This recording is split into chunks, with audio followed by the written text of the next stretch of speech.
Good morning, good afternoon, good evening, whatever time it is where you are. Thank you so much for joining me. This is Drawings to Doze Off To for the sleep-deprived. And right now, I want you to take a deep breath, lay back, loosen up, and just completely untense your body. Welcome everybody to season 2 of Drawings to Doze Off To. I'm so excited that it's finally time because I've had a few things to show you guys for the past couple months, and I was forced to wait until September. But we're finally here, and I can't wait to show you guys all of the new things that I've worked on. And I'm just excited about doing this again. I love coming on here and talking to you guys and helping you get good sleep. So let's get right into it.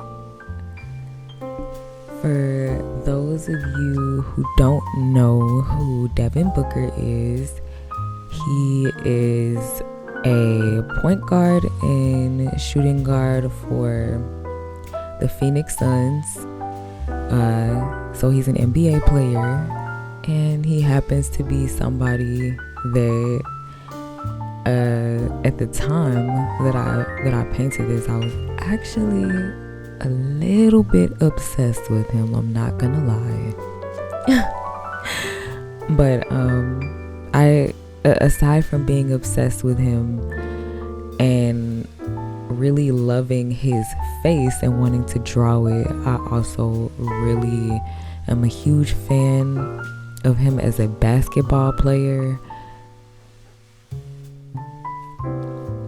He became my favorite player this year, and I really enjoy watching him play basketball. So I really wanted to create something for him, and it's something that I do all the time, right? Like when I really enjoy looking at someone's face, or I really admire someone, my first instinct or thing that I go to is to draw a picture of them, because I draw portraits, right? I love drawing people, and it's just always a goal. That always becomes a goal. Wow, I really want to recreate this person's face in my own style and just really kill it. And then it also helps that, sometimes when you paint a celebrity or draw a celebrity and you post it on social media, there's always the chance that they could see it and your art could get noticed, or they could notice you and follow you, or even just comment or like it. Some kind of acknowledgement that just makes you feel really good about the piece.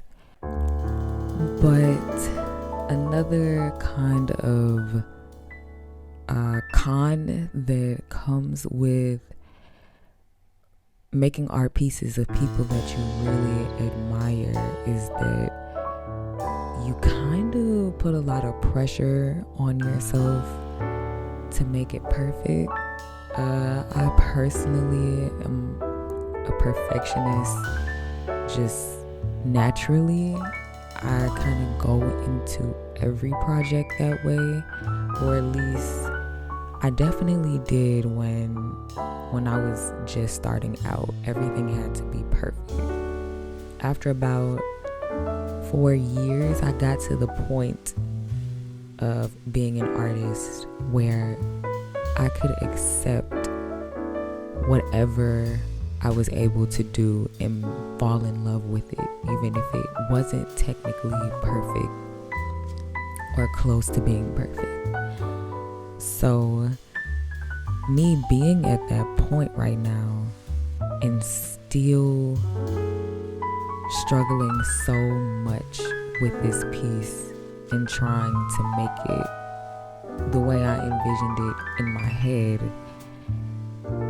It was really tough for me, and I haven't been that person in so long when it comes to my art, where I'm just like disappointed at every turn, and I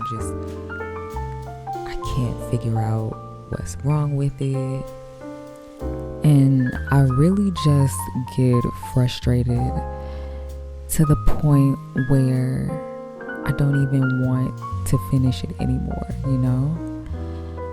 And I definitely got to that point while I was drawing this portrait of Devin Booker. Anyway, before I get into that, I want to actually talk about the piece.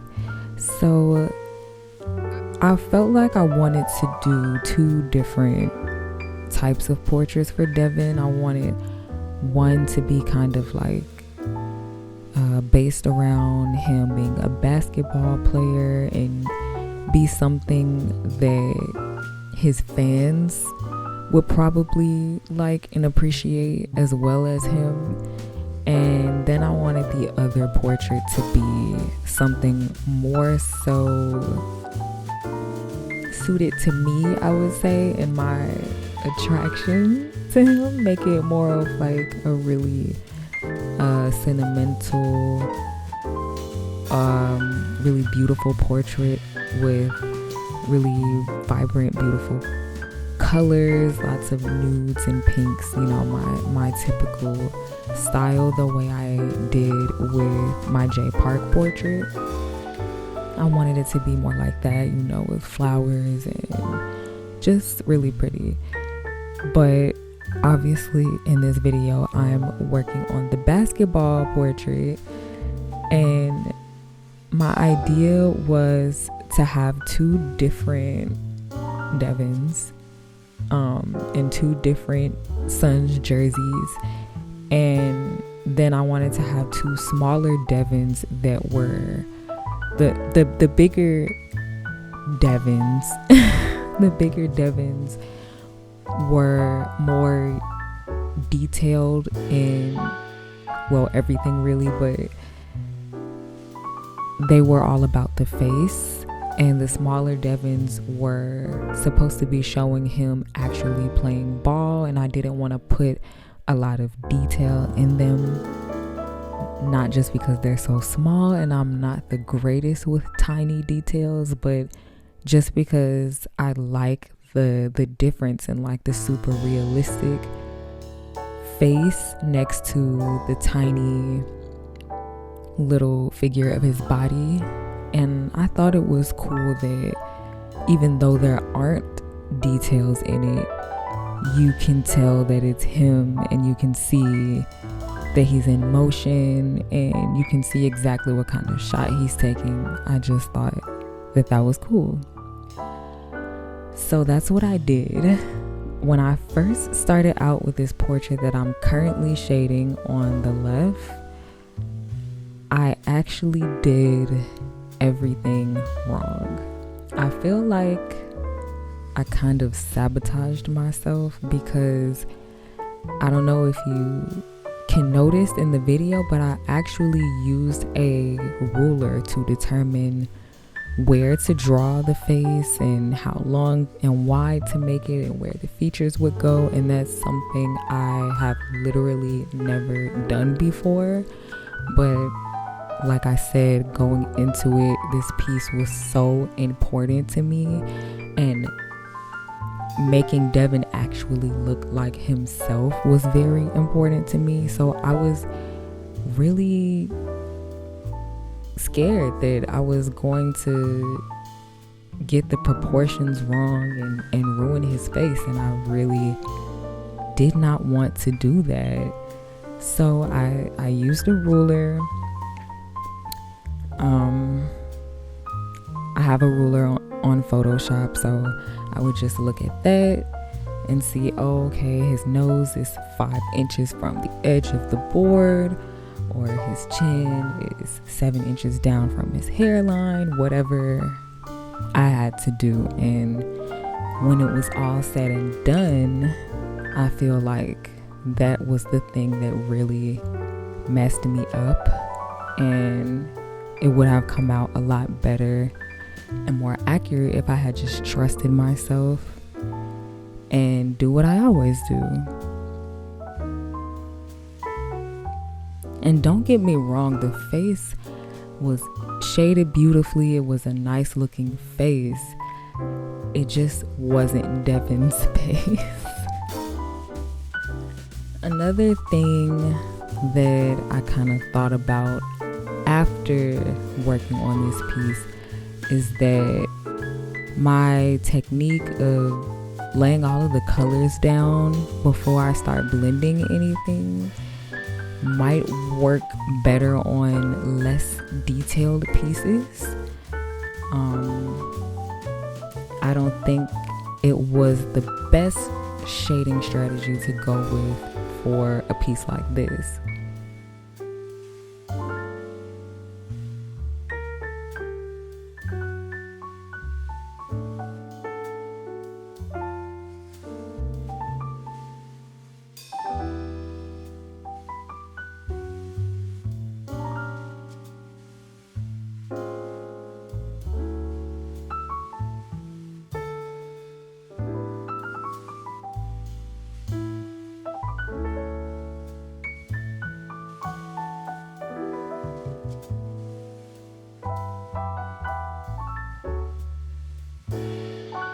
You know what's actually kind of funny is that this messed up version of Devin's face actually kind of looks like Cam Johnson. And if you don't know who Cam Johnson is, he also plays for the Suns. He's one of Devin's teammates.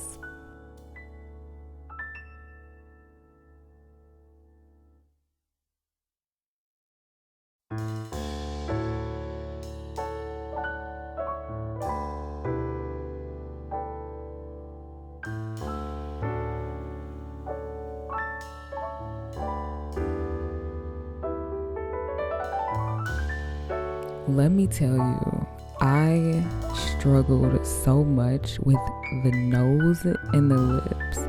Even now, like as I'm drawing a completely different face, and once I do it over, I don't know what it was, but those nostrils and like the bridge of his nose just would not look the way it was supposed to look, no matter how much I made changes to it. And the lips as well. The lips kind of came out at such a weird angle in comparison to his chin and his nostril, and I just could not get the shape right. So you'll probably see me go over those a million times. On the other hand, this face, which I also did completely inaccurately the first go around, actually came out to my liking, like to my satisfaction, I should say, once it was completely finished. I thought I would have more trouble with this face because it's smaller than the other one, and I just really prefer not working on a smaller scale. But this, I think once I was able to do this face completely wrong and then fix it, that was kind of what really pushed me to even finish this portrait, because by that time, looking at the one on the left and looking at how bad this one was coming out, I was so ready to just give up.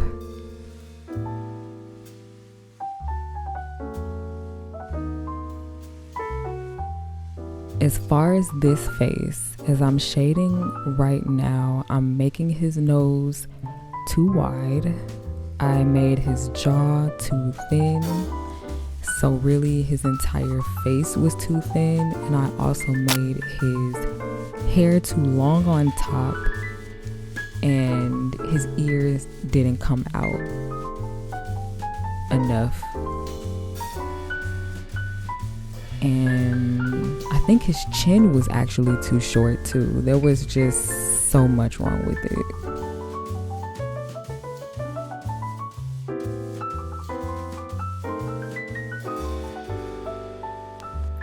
But it's all good, you know. You guys are going to watch me draw this entire face completely wrong, and then you're gonna watch me fix it from top to bottom.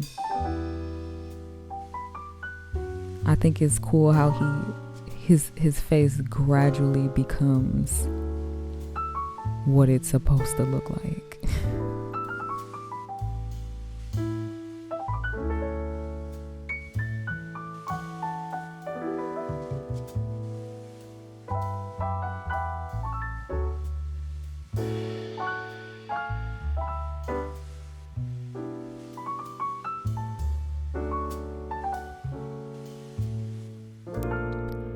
As for the jersey, I'm not going to lie, I definitely didn't put as much effort into the actual fabric as I did the letters on the jersey. The letters were just so fun to do, and it was something I've never drawn before. I've never drawn, sewn letters that were like such a boxy shape onto clothing before, or even not onto clothing. And they were so fun. I just completely forgot about making the rest of the jersey look good. I've been known to do that. I've been known to put so much detail into one part of a piece and very little detail into another part, and I'm really trying to work on it.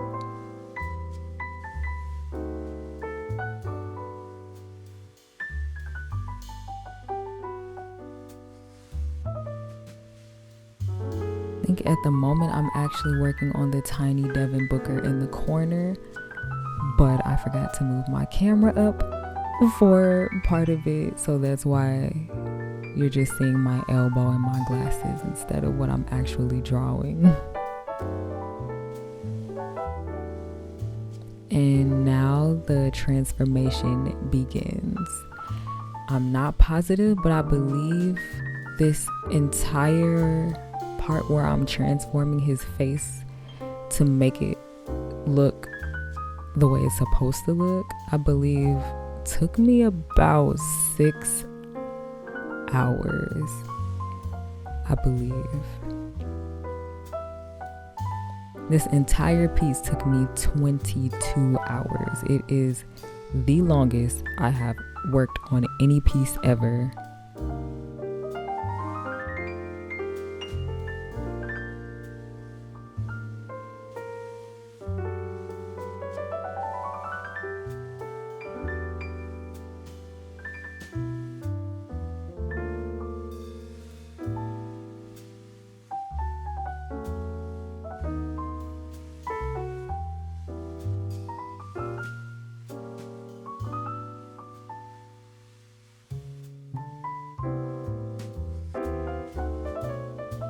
If you're watching this video right now and you've been keeping up with the NBA, please let me know who your favorite teams are at the moment, who your favorite players are, and what's something that happened in the NBA bubble that was shocking to you. I feel like a lot of unexpected things have happened since the players have been in the bubble, good and bad.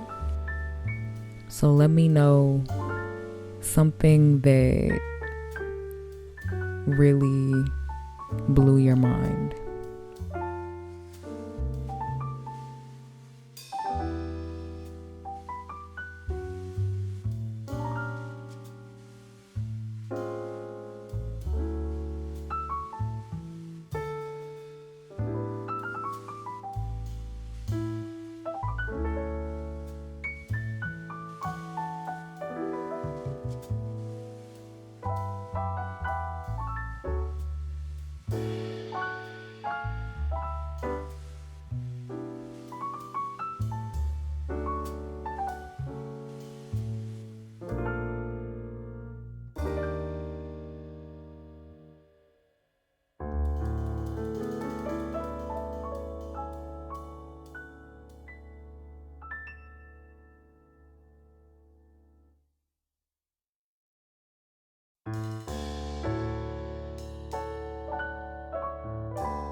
The struggle with the second Devin, once I got the proportions correctly, was just highlighting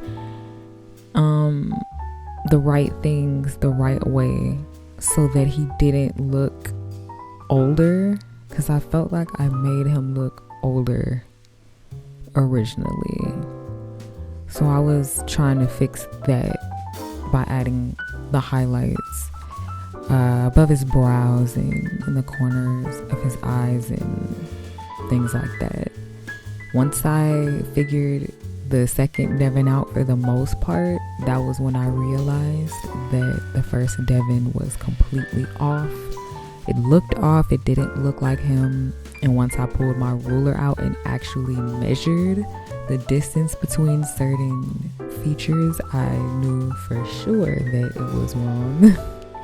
And when you're working with pastel, you know, it's not like paint. You can't just let it dry and go over it and it's completely fresh and new. No, you can go over it, but certain things are going to still show through, like the darker colors, such as all of the black that I put around his eyes. And I did the best that I could covering everything once I was able to move all of the features up into their rightful place. But at the end of the day, the first Devin's face was still, I don't want to say ruined, but it definitely had some issues that there were just no coming back from. And I accepted that because I know how hard that I worked on this piece and how hard I really tried to fix it, because it was not easy, you know, being able to see through all of the errors and visualize the face so that I could cover it up.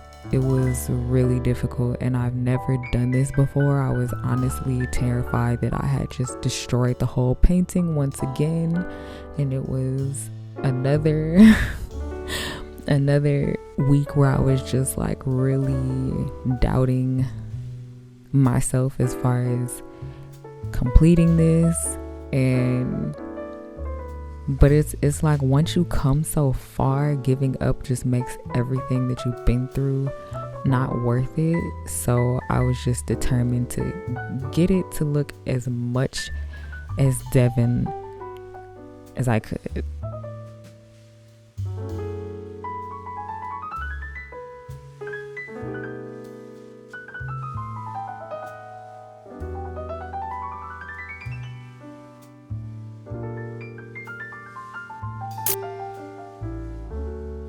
Honestly, these tiny Devins were probably the most fun, simple, lighthearted part of the whole piece. Obviously, because, you know, they didn't take much work or detail, but they still look amazing. They still have that realistic appearance to them.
Okay, everybody, this piece is coming to an end.